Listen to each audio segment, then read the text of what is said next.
special treat for fans of Marilyn Monroe here at the fair for the first time this year.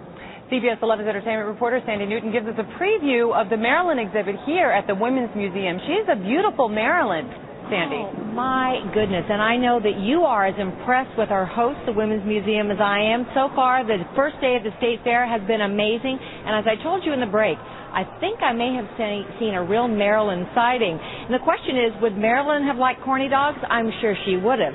She truly was an American icon.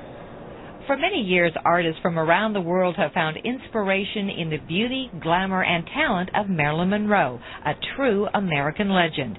Marilyn Monroe, Exploited, Explored, Explained, makes its Texas debut at the Women's Museum, sponsored by the State Fair of Texas, after an extended tour in Japan.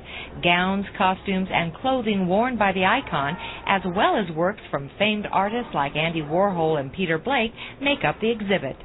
Well, what we're going to be seeing at the State Fair is probably the largest collection ever put together of Marilyn Monroe artifacts, including 10 of her gowns from her movies. And I'm very excited about being able to bring them here to Dallas. You're actually the very first exhibit of this type ever seen in the United States. Fairgoers will have the opportunity to view over 150 pieces from 65 artists. The collection of rare artifacts and memorabilia will hopefully give fans new insight into the life and times of Hollywood's first blonde superstar.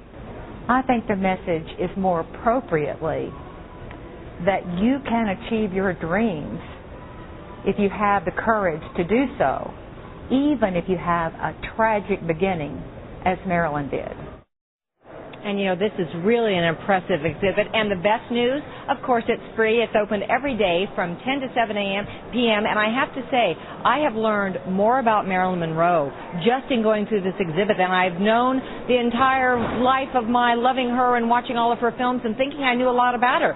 You will really, I think, come away with some very interesting insight into this amazing woman. And definitely a great place to come in as it heats up, as Mike said, as we start to get into the 90s. Perfectly air-conditioned here in the Women's Museum. Perfect place to come. I'll throw it back to you. This is a beautiful building, too, Sandy. It is a beautiful exhibit. It is a fabulous exhibit, and it's a chapter in our lives and history. Thank you, Sandy. Appreciate it.